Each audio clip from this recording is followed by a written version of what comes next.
today. Today is Friday, January something 2017. But the main thing that's important about today is this is the day they premiere the hand hygiene video that we partnered with them doing. So the song is called Look at Me, and right now we're about to go into Providence Hospital where they're gonna premiere the video the first time ever for the public. The beginning of 2017, this is how we're starting the year. Anchorage, Alaska. You already know what's up, 907. So yeah, this is what we do, man. We just out here representing. Don't want to brag on Providence too much, but they're like not only the #1 hospital, but #1 employer in the state of Alaska. For a lot of good reasons. They donate like over $60 million a year into charities and helping, homeless people and everything. So it's just exciting, the fact that we actually got to partner on a project about hand hygiene. We're gonna check it out, and we'll be back to y'all as soon as they show this video.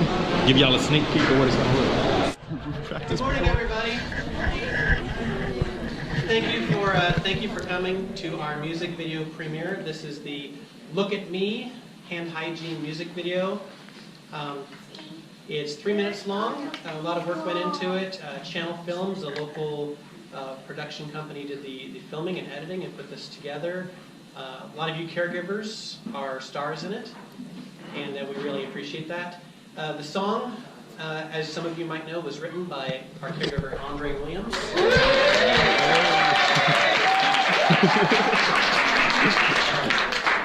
And Rebecca Hamill and the infection prevention team were really the driving force behind getting this started.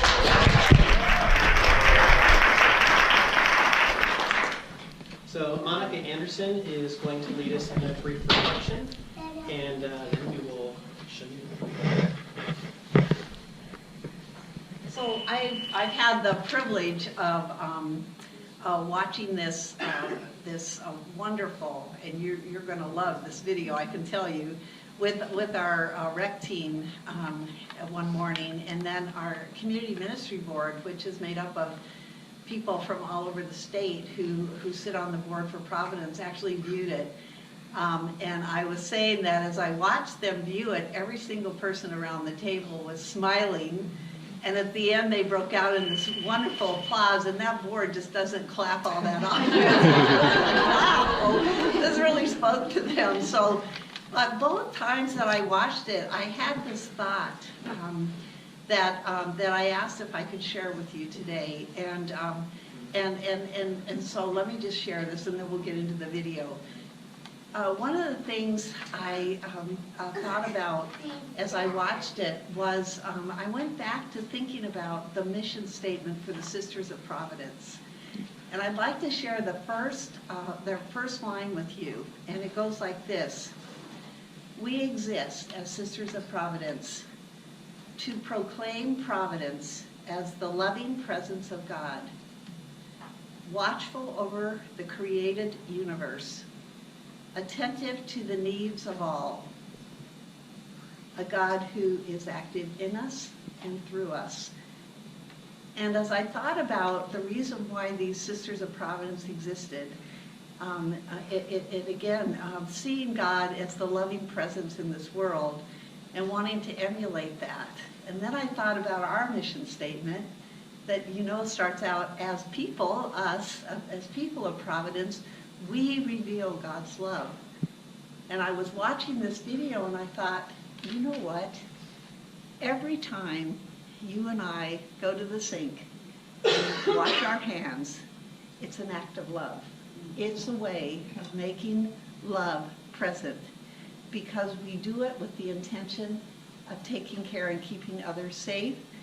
And so I just want to offer this thought to you, that every time you go to the sink to wash your hands, think about connecting that to your heart, knowing that that very act is an act of love and is a way of animating this mission that we have to every moment of every day.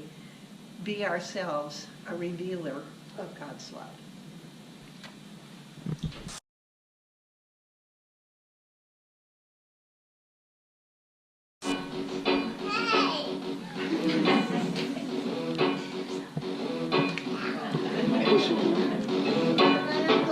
Look at me, look at me.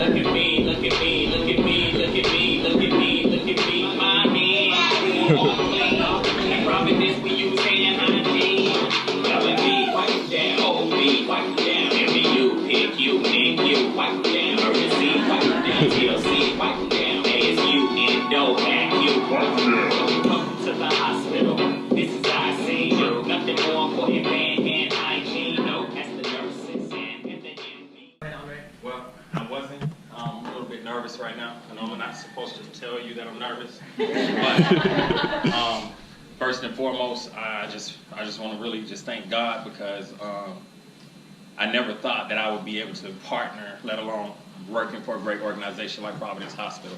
When I was 16 years old, my mom passed away. And I remember we showed up in Georgia. She was in the hospital in the ICU. And my brother and I walked in the room. And we tried speaking to her, but no response. And so a few weeks later, she passed away. And so that was when I was 16. I'm 32 now. And 3 years ago, I was passing by Providence Hospital.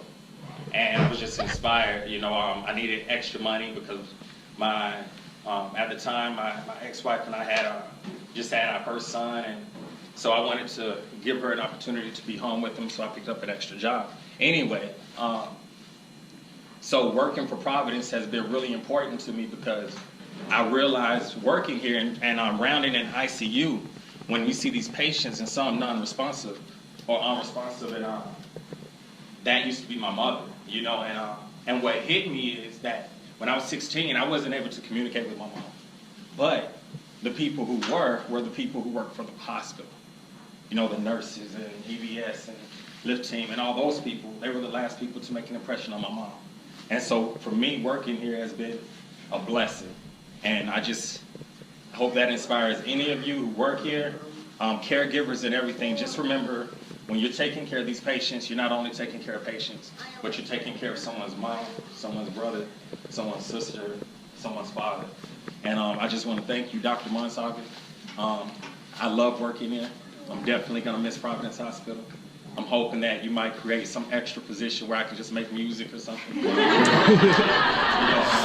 But Michael, thank you for the opportunity. Rebecca, I love you.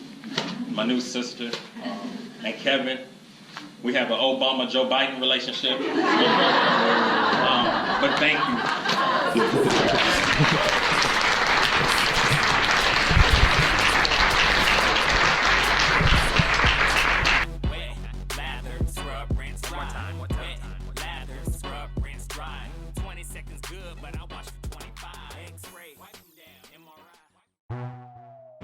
Shoestring Studio.